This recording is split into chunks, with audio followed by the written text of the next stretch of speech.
Ring the dinner bell for trout, kokanee, and landlocked kings with Kellogg's Willow Leaf Dodgers. Available in mini and magnum sizes at fishhuntshoot.com. Get yours today. It's 52 feet deep. We started out deep. Wasn't working. There's a lot of fish out deep, but we weren't able to hook them. So we moved inshore. We started working these points here. We were at about 75 feet of water, about 52 feet deep. This is on one of our minnow tubes and one of our fisheye dodgers. It's a nice fish. Just taking it nice and easy. Oh yeah, nice king. Got that treble hook on there, so hopefully we got him pretty good. We'll see.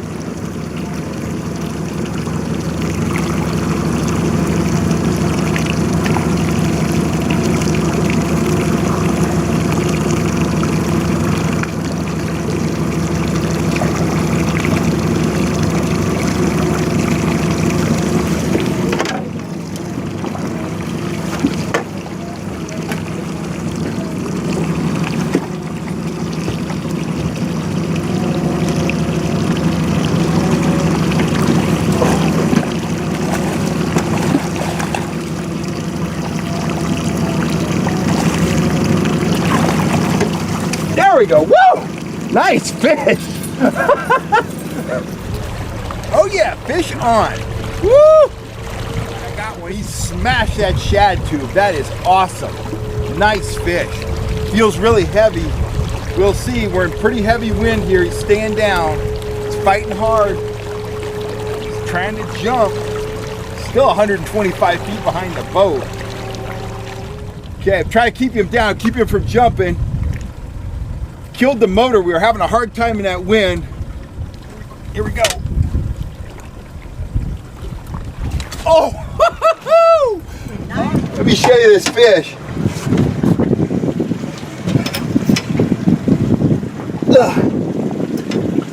Man, I fought that fish for a long time in that wind. It was difficult. It's all tangled up.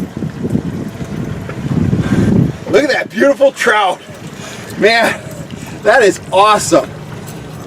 It is not an easy bite out here this morning. That is a really nice and clean Shasta Lake rainbow. We've had some problems with copepods. This one has a little mark there. But like I said, it hasn't been easy this morning. We've been marking a ton of fish. We've got a couple bass, got a couple trout. We got one trout with copepods that I didn't want to film. We got this beauty here. But we've been working the marks, and we pop him off the hook here. He really wanted that shad tube. I'm running one of my rainbow colored shad tubes behind the watermelon diamondback. We were going about 1.4 when that fish hit. And he got... It is not easy today. Oh, fish in the other rod. That one's on a worm. Get this one back in the water. That was on the Dick Knight. Pandemonium breaks out.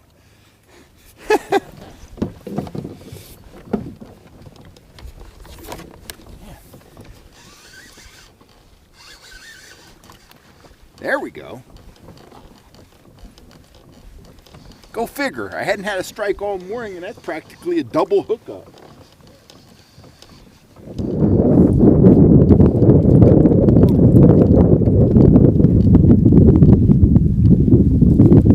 Nice fish, though.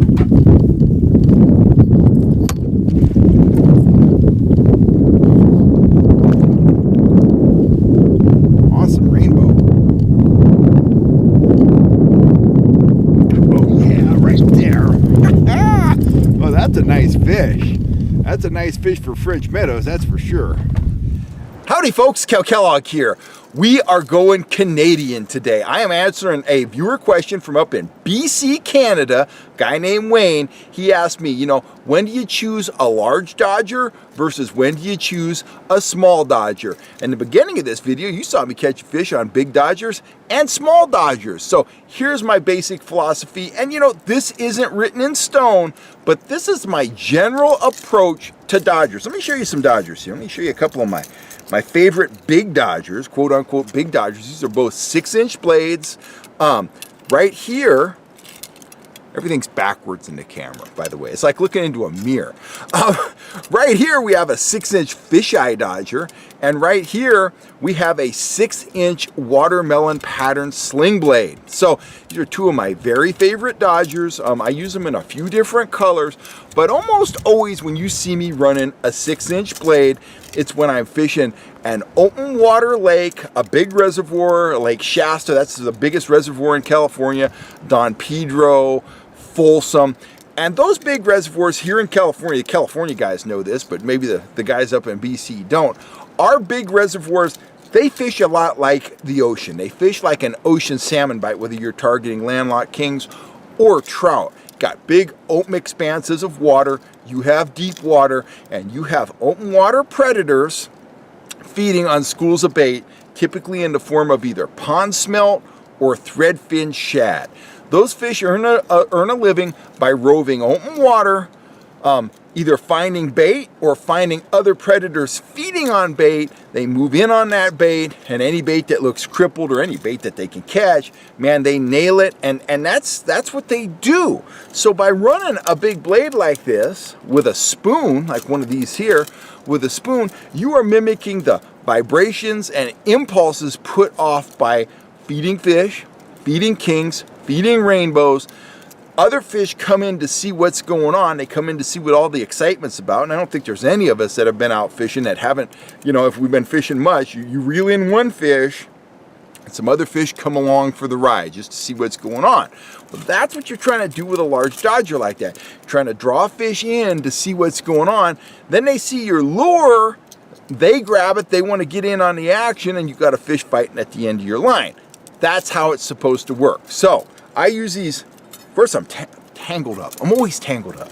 But anyway, that's what I use these large 6-inch blades for. Sometimes I'll use the super big, what is that, 7 or 8-inch sling blades. Sometimes I'll use those. So big water, big schools of bait, big open expanses, big blades. Draw fish in from a distance and then close the deal with the lure that's being fished behind the dodger. And for me, 9 times out of 10, if I'm targeting open water trout, I'm going to be trailing a spoon behind the dodger most of the time. Now, let's move on to small blades.